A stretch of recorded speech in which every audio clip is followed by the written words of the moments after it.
L'impact des robots sur nos emplois, le défi démographique, des économies actuellement en crise et des flux migratoires accélérés. Qu'est-ce qui nous attend sur le marché du travail dans les prochaines décennies? Est-ce que ce serait une source d'inquiétude ou d'enthousiasme? Bonjour à tout le monde. Mon nom est Kiran Mehra Kirpelman du département de la communication et je suis ici en direct sur Facebook depuis le Palais des Nations à Genève où se déroule la 106e conférence internationale du travail. Avec moi, j'ai Nicolas Niemchinov, conseiller spécial du directeur général pour l'initiative du centenaire sur l'avenir du travail, et Eckhard Ernst, responsable de l'unité des politiques macroéconomiques et de l'emploi. Nous discutons ici d'un sujet qui nous concerne tous, c'est l'avenir du travail. Nous voudrions que vous soyez avec nous tout au long de cette conversation. Posez-nous vos questions. Je me tourne d'abord vers vous, Eckhard, et je vous pose la question que tout le monde se pose. Est-ce que, avec l'arrivée des robots, je vais me retrouver au chômage? Éventuellement. Par contre, ce qui est beaucoup plus probable, c'est que tous les robots, tous ces supports d'intelligence artificielle vont vous permettre de vous débarrasser de vos tâches routinières et de vous concentrer sur ce qui est vraiment essentiel dans votre travail, à savoir les interactions que vous avez avec vos collaborateurs, que vous avez avec vos clients, et que vous avez avec les personnes avec lesquelles vous travaillez tous les jours. En revanche, si jamais vous avez le malheur de vous retrouver en chômage, le vrai problème aujourd'hui, c'est que vous risquez de ne pas retrouver un travail de qualification similaire, mais plutôt être obligé de vous battre sur un échelon plus faible, c'est-à-dire avec des salaires moins avantageux, avec des conditions moins avantageuses, et donc de renforcer ce que nous appelons de la polarisation sur le marché du travail, c'est-à-dire un creusement des inégalités qui est causé par ces changements, ces mutations technologiques. Nicolas, nous allons revenir d'ici quelques minutes sur les aspects pratiques de l'avenir du travail, mais je voudrais que nous évoquions d'abord comment l'OIT mobilise ces mandants, c'est-à-dire des représentants des gouvernements, des travailleurs et des employeurs, pour se préparer à ces changements. L'OIT a donc cette initiative sur l'avenir du travail. Pourriez-vous nous la présenter rapidement ? Oui, merci Kiran. Nous savons que le monde du travail connaît aujourd'hui des changements énormes qui transforment beaucoup la manière dont on travaille, les formes de l'emploi. Et il se trouve qu'en 2019, au moment où le monde du travail est en plein changement et des changements très accélérés, l'OIT, c'est-à-dire notre organisation, va fêter son 100e anniversaire. Alors je le dis pour nos internautes qui nous suivent, l'Organisation internationale du travail, c'est une organisation du système des Nations Unies qui a la particularité d'être tripartite, c'est-à-dire qu'elle rassemble en son sein des travailleurs, des employeurs et des gouvernements. C'est en quelque sorte le Parlement mondial du travail dans lequel on traite des sujets relatifs au travail. Et donc, pour ce centenaire, au moment où nous allons entrer dans un second centenaire, il est apparu très important que l'OIT puisse proposer à ses membres tripartites nationaux, un grand débat, une grande discussion globale dans le monde entier sur l'avenir du travail. C'est-à-dire que nous proposons une discussion qui nous permettrait de comprendre ensemble ce qui se passe dans le monde du travail, d'identifier les problèmes, les défis, mais aussi les opportunités qui se présentent, les implications aussi de ces changements, et de trouver ensemble des solutions pour façonner l'avenir du travail que nous voulons. Nous sommes une organisation qui a un rôle dans ce domaine. Alors, vous avez parlé des robots tout à l'heure. Évidemment, comme vous pouvez l'imaginer, et on va y revenir sans doute dans cette conversation, les implications du changement du monde du travail sont beaucoup plus vastes que la simple description des changements technologiques qui sont très importants. Mais ça ne se résume pas à ça. Il y a toutes les implications pour toutes nos sociétés. Et ça, c'est valable pour tous les pays du monde. Voilà, donc voilà ce que propose l'OIT pour son centenaire. Non pas une simple commémoration tournée vers le passé, même si nous sommes tout à fait fiers de l'œuvre que nous avons accomplie au service de la justice sociale et de la paix depuis 100 ans, mais une réflexion tournée vers l'avenir. Mais justement, ce débat sur l'initiative est structuré autour de 4 conversations. En 2 mots, quelles sont ces 4 conversations?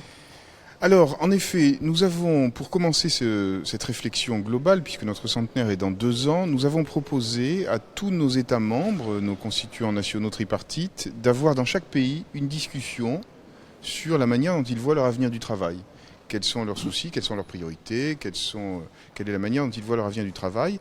Et donc, nous avons depuis 18 mois, dans chaque pays, proposé ce débat à nos constituants, comme nous disons, c'est-à-dire les 3 constituants tripartites, travailleurs, employeurs, gouvernement, je répète. Et effectivement, nous leur avons proposé 4 conversations pour structurer un petit peu les débats.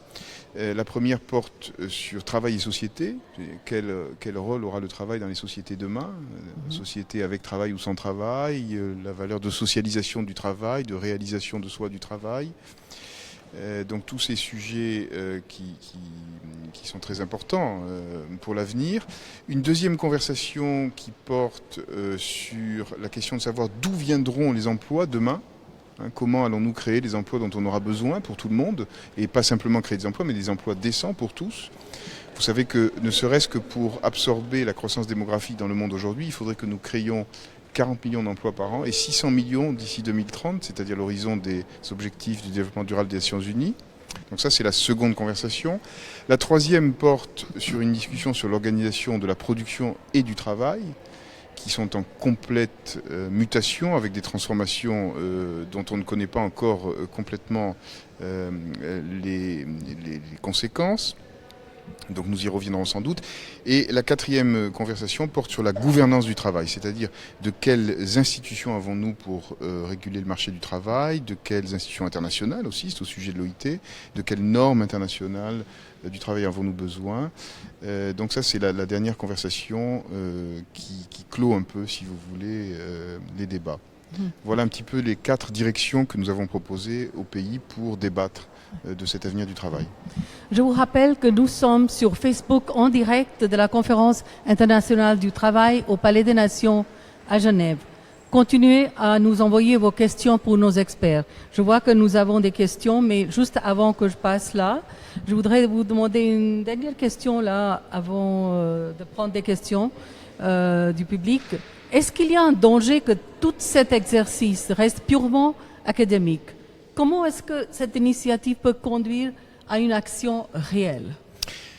Alors, bon, académique d'abord c'est pas quelque chose de péjoratif. Nous avons besoin pour fonder nos politiques. Non, pas d'action, oui, je veux dire. Voilà, nous avons besoin pour fonder nos politiques de travaux scientifiques fondés sur les travaux des chercheurs pour comprendre ce qui se passe. Ça, c'est très important et je veux le dire avant de poursuivre. Mais naturellement, l'OIT n'est pas une organisation purement académique, même si nous avons un secteur de la recherche très important et mon collègue est ici pour le représenter. Mais l'idée est bien, dans cette ambition que nous proposons aux pays membres, c'est de comprendre ce qui se passe, mais ensuite de faire des recommandations en vue de prendre des décisions dans les politiques publiques pour façonner l'avenir du travail que nous voulons. Pas simplement pour que nous soyons les spectateurs, je dirais, subissant les évolutions technologiques ou démographiques, mais bien de préparer, oui, l'avenir du travail que nous voulons. Et donc ça, c'est très important. Alors, c'est justement pour enraciner cette initiative dans la réalité que nous avons commencé par des conversations nationales, pour que nous ayons la réalité du ressenti, du vécu des évolutions du monde du travail dans chaque pays, dans chaque région. Et l'objectif, je le répète, est bien d'avoir des recommandations informées, fondées sur des travaux de recherche, bien entendu, à la fin du processus. Donc ça n'est pas un processus uniquement académique, même si, une fois de plus, nous avons besoin des travaux de recherche existants pour comprendre ce qui se passe, parce que le problème de l'avenir du travail est un problème d'une immense complexité. Bon, merci Nicolas. Nous allons juste prendre une question. Je vois, c'est de Coco. À l'heure de l'ubérisation et des nouvelles formes d'emploi, l'avenir du travail est-il en danger? Je regarde vers vous, puisqu'on parle ici bien de nouvelles formes d'emploi. Non, effectivement, on voit actuellement ces mutations, pas seulement technologiques, mais démographiques et autres que Nicolas avait rappelé tout à l'heure, que on est en train de voir un nouveau type de travail apparaître, qui est beaucoup plus flexible, beaucoup plus volatile, beaucoup moins sûr et beaucoup moins fixé sur une carrière de longue durée comme on l'a pu l'avoir dans le passé. Et je pense que ce qui est important dans cette perspective, c'est que pas seulement que nous devons absolument mettre en place des systèmes de formation continue tout au long de la vie pour permettre aux jeunes et moins jeunes travailleurs de pouvoir se former, pouvoir toujours s'accrocher à des derniers développements du marché du travail, mais aussi mettre en place des vraies structures de sécurisation pour ces gens-là, sécurisation professionnelle, sécurisation de revenus, que ce soit par une protection sociale étendue ou d'autres types de protection sociale que nous n'avons pas encore en place. Mais je pense que c'est important d'accompagner ces mutations parce qu'elles vont arriver, elles vont certainement mener à une plus grande flexibilité sur le marché du travail que ce qu'on a connu jusqu'à présent. Vous avez plus ou moins donné la réponse, mais juste pour continuer, comment nous tous pouvons-nous nous préparer aux mutations technologiques? On pense bien entendu à la formation à la fois des jeunes, mais aussi pour des travailleurs plus âgés. Je pense que ce qui est très important dans cet aspect formation, c'est que la formation doit être au plus près des besoins du marché du travail. C'est-à-dire que nous ne devons pas nécessairement, c'est important aussi, mais pas nécessairement former des jeunes de manière académique, mais vraiment permettre un vrai dialogue entre entreprises et le monde de l'éducation pour pouvoir intégrer les compétences, les qualifications qui sont nécessaires, qui sont demandées sur le marché du travail. Le vrai défi aujourd'hui, c'est aussi former les travailleurs plus âgés, ceux et celles qui sont actuellement en danger de ne plus pouvoir trouver un travail une fois qu'ils sont licenciés, de décrocher totalement du marché du travail. Je pense que ça c'est le vrai défi du monde éducatif, de pouvoir trouver des structures, de permettre à ces gens-là de se reformer, de se retrouver une nouvelle identité sur le marché du travail. Donc nous avons une question très intéressante de Richard. Bonsoir, je suis chauffeur de bus à Paris et je suis inquiète de voir les voitures sans chauffeur apparaître. Vais-je perdre mon travail dans 10 ans? Que dois-je faire? Apprendre un autre métier? Vous venez un petit peu de parler de ça. Qu'est-ce qu'on peut dire à Richard? Effectivement, ces personnes-là sont effectivement en danger de perdre leur travail et je pense que ça sert à rien de leur faire des illusions sur l'avenir du travail qu'ils occupent. Il est impératif qu'on trouve des solutions pour ces gens-là, des solutions de requalification, de recadrage et de réorientation professionnelle, que ça soit dans le métier de la transportation, il y aura toujours des travail à faire pour ces gens-là dans le secteur transport, mais éventuellement aussi dans d'autres secteurs, l'hôtellerie, les bâtiments, etc. Donc vraiment, il faut une vraie réflexion comment organiser cette transition sur le marché du travail sans pour autant créer un recyclage où les personnes vont suivre une formation juste pour se retrouver au chômage après. Alors on va peut-être rassurer quand même Richard, lui dire que c'est peut-être pas pour demain qu'il va perdre son emploi, parce que le passage aux autobus et aux voitures sans pilote, c'est pas pour tout de suite, c'est un mouvement en effet, et peut-être que il y aura aussi d'autres métiers autour des transports publics qui vont apparaître dans la redéfinition des politiques de la ville, de l'urbanisme, pour les migrations entre le lieu de travail et les habitations. Certainement des métiers nouveaux vont apparaître, d'accompagnement, ou voilà. Donc il y aura là effectivement, comme le disait Keart, des possibles de requalification. Mais je voulais lui dire que c'était pas pour demain sans doute, pour le rassurer. Oui. Mais justement, est-ce que cette question de la formation a été abordée dans les différents dialogues nationaux dont vous avez fait allusion, organisés par l'OIT à travers le monde, et surtout comment est-ce que les jeunes se mobilisent? Alors, la question de la formation, elle est abordée dans la quasi-totalité des dialogues nationaux parce que tout le monde a bien compris que investir dans la formation, c'est la meilleure manière de bien gérer la période de transition et de transformation énorme du monde du travail que nous traversons. Et donc, tout le monde a bien conscience de cela. Les gouvernements comme les partenaires sociaux. Donc effectivement, dans les dialogues nationaux, la question de la formation initiale, de la formation continue pour les différentes classes d'âge a été évoquée. Alors bien sûr, il y a la question des compétences digitales, c'est-à-dire de maîtriser le monde digital, qui ne sont pas si répandus que ça, parce que tout le monde utilise des moyens digitaux, Facebook notamment, etc. Mais la réalité des compétences digitales est peu répandue. Donc il y a ce premier problème. Il y a aussi toutes les compétences nouvelles dont on a besoin dans ce qu'on appelle aujourd'hui l'économie de la connaissance, c'est-à-dire la société nouvelle dans laquelle nous vivons déjà, qui est une société où les manières de vivre, de travailler, de communiquer sont profondément transformées. Et donc il y a toutes sortes de nouvelles compétences comme la créativité, la capacité à communiquer avec les autres, à résoudre des problèmes compliqués, à penser de manière stratégique, à gérer des quantités de données et d'informations énormes, puisque maintenant nous sommes connectés quasiment 24 heures sur 24 et le défi est de gérer toutes ces données que nous avons pour l'action, enfin dans les différents métiers.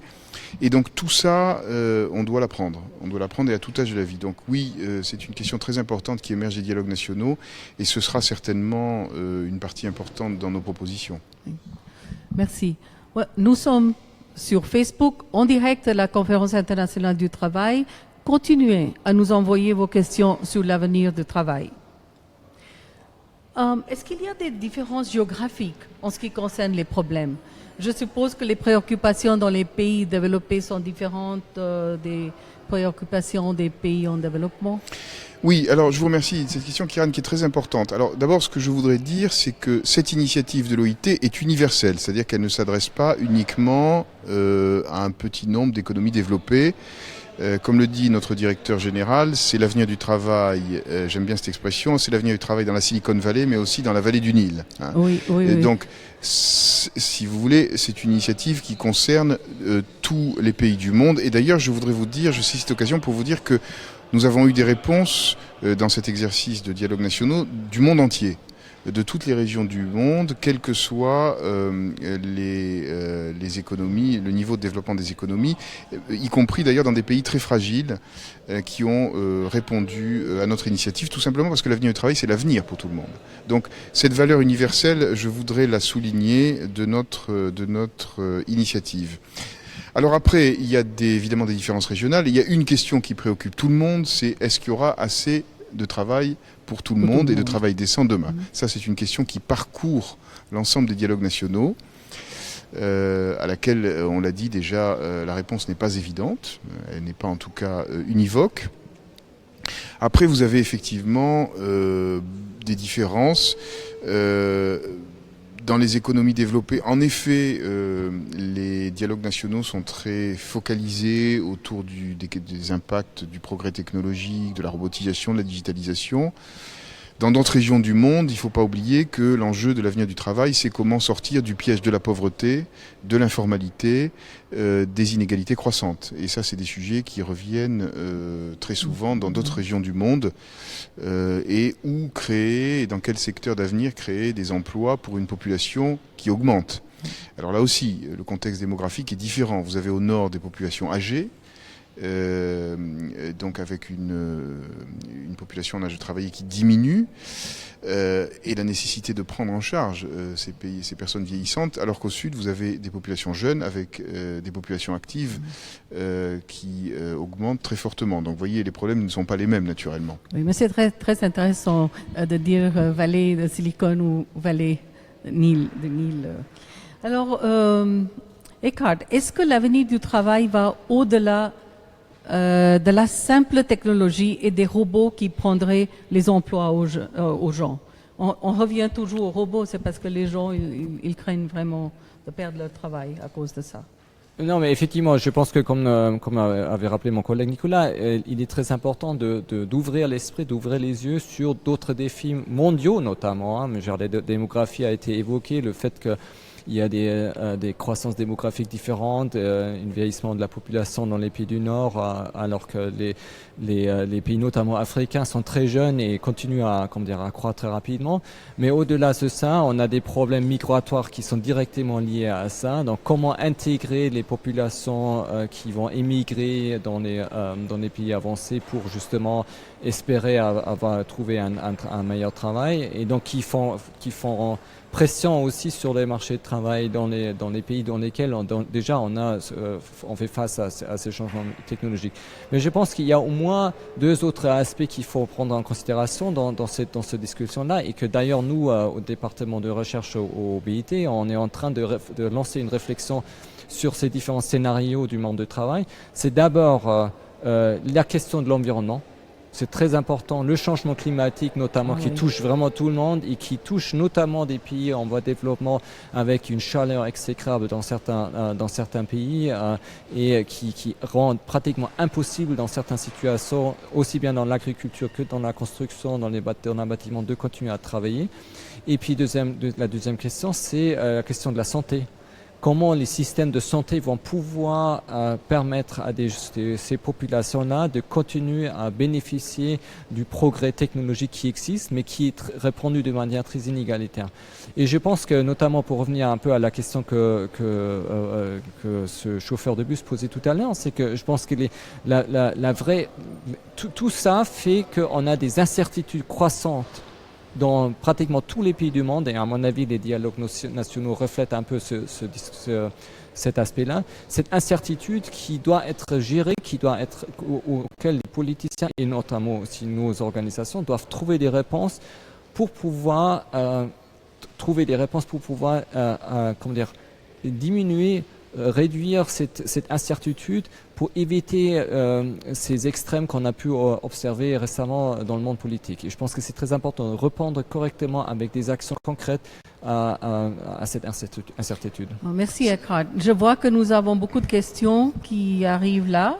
Donc nous avons une question de Fetouma. Quel conseil donneriez-vous pour un jeune qui commence ses études? Comment peut-il s'assurer son avenir du travail? Alors moi j'ai envie de dire à un jeune qui commence ses études, j'ai des enfants donc c'est ce que j'essaie de leur dire, d'abord il faut être optimiste parce que c'est eux qui portent l'avenir et il ne faut pas oublier que les jeunes ne sont pas un problème dans tout ce débat, c'est la partie la plus créative de notre société, c'est eux qui portent le changement et d'ailleurs ils nous apprennent beaucoup de choses. Donc je leur dis d'être optimistes et de prendre à bras le corps leur avenir avec le maximum de formation mais d'être confiants dans l'avenir. Il ne faut pas se masquer les problèmes, Eckhard l'a bien expliqué, mais en même temps, il ne faut pas non plus sombrer dans un pessimisme excessif. Donc le premier conseil que je leur donnerai, c'est d'être optimistes, confiants dans leur potentiel de créativité, parce qu'ils sont l'avenir, et puis aussi conscients des défis que nous avons en face de nous. Alors, Eckhard a évoqué le changement climatique, c'est un immense défi. En même temps aussi, on sait qu'il y aura une période difficile de transition, enfin difficile en tout cas, qu'il va falloir gérer de transition vers des économies plus sobres en carbone. Mais c'est aussi la création de nouvelles formes d'emploi. Les emplois verts, ça peut être aussi une source de création d'emplois. Donc je dirais à la jeunesse de voir ces défis, de les prendre en charge avec confiance, voyez, mais de ne pas sombrer dans le pessimisme. Oui, vous venez de dire que vous avez des enfants, donc la prochaine question tombe très bien, parce que c'est Stéphanie qui demande, en tant que parents, devons-nous orienter les choix professionnels de nos enfants au détriment de leurs choix personnels? Pensez-vous que certains métiers sont en voie de disparition? Bon, alors, c'est difficile de répondre à cette question parce que on nous dit que la plupart des métiers qui vont être créés demain n'existent pas encore. Donc, on ne peut pas faire de réponse comme ça avec des certitudes absolues. Mais en tout cas, j'ai envie de répondre à cet internaute qu'il ne faut pas faire des choix professionnels au détriment de ses goûts ou de ses compétences personnelles, de sa vie personnelle. Je crois qu'il faut essayer, dans une harmonie intelligente, de combiner les deux. Et d'ailleurs, quand je parlais des compétences nouvelles dans l'économie de la connaissance, souvent, elles reposent, ces compétences nouvelles, sur une dimension personnelle forte. Créativité, capacité à interagir avec les autres, etc. Donc, Je crois que demain, plus encore qu'hier, on le dit tout à l'heure, les tâches de routine vont disparaître. Donc l'apport des qualités personnelles sera beaucoup plus important. Donc surtout ne pas abandonner ses qualités personnelles et ses inclinations personnelles. Oui, juste- D'ailleurs, si je peux ajouter, effectivement, comme moi, je partage un peu cette même expérience des enfants à la maison. Vouloir orienter les choix professionnels de ses enfants, je pense que c'est pour un parent très difficile. Et il faudrait effectivement plutôt encourager de suivre chaque enfant, de suivre sa voie professionnelle, de suivre ses goûts, ses préférences.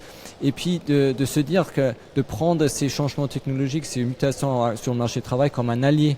C'est-à-dire que même un métier qui paraît très peu orienté vers, par exemple, des questions quantitatives, statistiques, etc., mathématiques, plutôt de choisir un métier qui permet quand même d'évoluer vers autre chose. Il y a encore quelques années, on ne pensait pas qu'il y avait des métiers créatifs autour des médias sociaux, quoi. Aujourd'hui, ça existe, c'est un nouveau métier qui vient de créer avec des compétences tout à fait différentes de ce qu'on aurait pu imaginer, avec des gens qui ont peut-être fait un choix professionnel très différent et qui ont quand même réussi à rentrer dans ce domaine-là. Et ça, c'est une valeur très importante de notre organisation, c'est que le travail n'est pas simplement un moyen de subsistance économique, c'est aussi un moyen de se réaliser soi-même et d'atteindre un bonheur personnel. Donc ça, c'est très important, l'épanouissement personnel. Bon, le temps passe très vite. Je pense on va pouvoir prendre peut-être une question. Encore, c'est Anne qui nous demande, certains économistes prétendent que les anciens emplois seront remplacés par de nouveaux, mais pensez-vous qu'il y en aura autant et qu'ils seront aussi bien rémunérés? Je pense qu'effectivement, déjà pour la première question, c'est qu'il n'y a pas l'emploi entier qui va être remplacé. C'est une partie des tâches qui vont être remplacées et comme je disais tout à l'heure, faire du robot son allié plutôt que son ennemi, ça peut déjà aider énormément. Aujourd'hui, on travaille avec des outils informatiques qu'on n'a pas encore connus il y a 20 ans et on travaille de manière beaucoup plus productive. Ça libère de l'énergie créative, ça libère de l'énergie productive pour justement atteindre d'autres tâches. Moi, je vais vous donner un exemple concret, quoi. Aujourd'hui, on se plaint beaucoup du manque de temps des médecins dans les hôpitaux ou dans les cabinets. Avec l'arrivée des moyens technologiques, ces médecins ont plus de facilité de pouvoir diagnostiquer certaines maladies et ont plus de temps pour s'occuper de leurs patients. Ça, c'est une valeur énorme, ça, c'est une valeur importante et je pense que faire du robot, faire de l'intelligence artificielle son allié peut justement permettre de libérer ces valeurs créatives, ces valeurs productives. Oui, justement, il y a elle qui demande, et les emplois verts sont-ils également en danger, puisque vous avez parlé du climat, etc. Donc, j'imagine que les emplois verts, ils disent à quoi faut-il s'attendre. Et je pense que ce sera la dernière question, parce que nous sommes presque à la fin de cette session. Non, mais les emplois verts, justement, c'est juste pour accompagner le travail de réorientation de notre économie vers une économie verte. Je pense qu'au contraire, si les emplois verts, c'est un métier, un secteur où il y a des emplois qui vont être créés dans l'avenir. Voilà. De toute façon, si on continue à produire, à travailler comme aujourd'hui, il nous faudrait 2 planètes en 2050. Donc on va être obligé de modifier la manière dont on produit, on travaille. Non. Donc en 30 secondes, Nicolas, comment l'OIT va poursuivre son action? C'est difficile de dire en 30 secondes, mais... Alors nous avons encore 2 ans pour poursuivre notre réflexion. Hein. Nous allons maintenant réunir une grande commission internationale qui va poursuivre son travail sur la base de tous les dialogues nationaux, des résultats des dialogues nationaux sur la base de la connaissance scientifique que nous avons accumulée à l'OIT et que nous continuons à accumuler sur les mutations du monde du travail. Et notre objectif est de faire des recommandations qui seraient présentées aux travailleurs, aux employeurs et au gouvernement au sein de l'OIT durant l'année du centenaire. En 2019, donc, dans le but, en effet, de préparer l'avenir du travail que nous voulons. Je vous remercie beaucoup. Merci beaucoup d'être avec nous et si vous avez d'autres questions, vous pouvez aller sur notre site web www.ilo.org et je suis sûre que vous trouverez des réponses aux questions auxquelles nous n'avons pas eu le temps de répondre. Merci et bonsoir. Et merci beaucoup Nicolas et merci beaucoup. Au revoir.